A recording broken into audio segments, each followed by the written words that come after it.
Hey everyone, it's Midnight Spectre, and today I'm going to be talking about how I came up with my Fursona. So remember to like, comment, and subscribe. It'll put a smile on my face. I was actually inspired by Caffeine Fox's video about what it would be like to meet your Fursona, and I think meeting my Fursona would be an absolute blast, honestly. I can imagine one day just getting a giant box delivered to my house, and I'm racking my brain trying to remember what I ordered, and then bring them in, and out pops my Fursona. I don't think I'd ever leave the house again, or if I did, people would probably give us a 10-foot wide radius around us because I suppose a giant bipedal stuffed unicorn that can tear away their face to reveal a skull underneath would be kind of terrifying. How did I even come up with my Fursona? I briefly touched on this in other videos, but when I was first thinking of a Fursona, I was stuck between what I wanted to be. I really liked skull dogs, and I thought their design was cute in a sort of creepy way, and if they're real, I feel like you'd be good friends with one of them because if somebody was mean to them or mean to you, they would scare them away for you. But I also really liked plush Sonas too because they're super cute, and I kind of imagine being friends with them would be really nice and giving them a really big hug when you're feeling down or how amazing it would feel. I was constantly torn. I was still pretty new to the fandom. I ended up watching a lot of furry content on YouTube, so there was a string of videos where people were talking about different personas, and I was thinking to myself, well geez, Manakits, Cabots, Dutch Angel Dragons are all combinations of different animal species. Why can't I combine a skull dog and a plush Sona? So that's exactly what I did. So I had a bit of a blank canvas to work with, but now what colors do I want? What should they look like?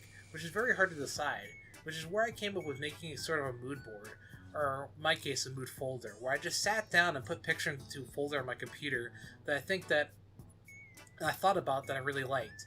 I really liked one of my first plushies, which is Princess Star Sparkle, so I took a picture of her and put her in the folder.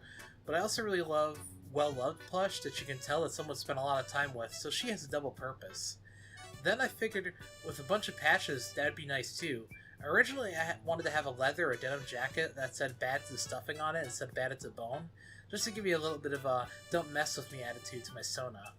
Also came up with some sort of beta Fursonas, as you'd maybe call them, before coming to my final Fursona, which is Midnight Spectre.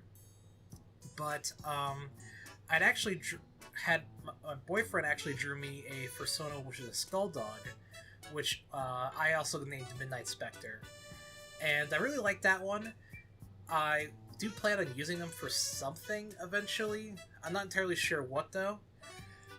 But then I also had made some other Fursonas too. Like I think I found a free horse Fursona ref base online, and I colored it in myself. And then someone I met on Telegram was supposed to do some art of them to see kind of how I'd like them because they wanted to do some practice art, and I was just like, oh well, I don't have a Fursona, and they were like, you don't have a Fursona and you're a furry, and so they drew me.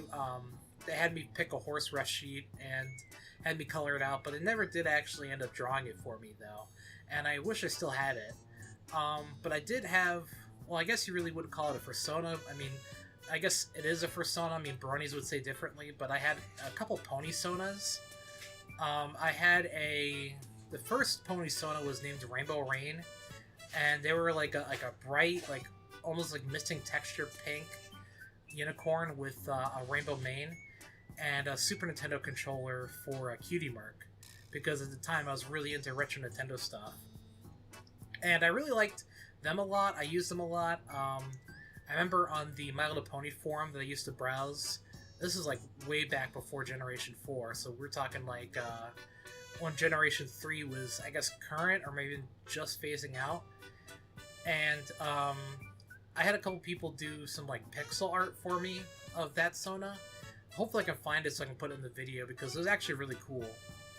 And then I had another pony Sona, which was a more horse looking one, which was just more, I guess, more horse colored one. It was dark brown with an afro and a handlebar mustache, because I always wanted a handlebar mustache for at least for a long time at least. And they're kind of like a biker sort of mechanic sort of pony Sona. I never did anything with that one either. I then had my ref sheet drawn by Brookie, and I'm so glad they were patient with me because I didn't know exactly what I wanted. And how I originally wanted my Sona was they're going to be kind of a sort of a sparkle dog, which honestly I'm really happy with my Sona right now. I don't think I could ever make another one just because this one's so special to me and I really like how they feel like me. I'd love to get a custom plush of my Sona done one day, and I don't want them to be absolutely huge. Horse size, preferably, so I could feel like I was really with my Sona. Well, I hope everyone has a wonderful week, and I hope everybody remembers to like, comment, and subscribe. And stay tuned for the next video. See ya!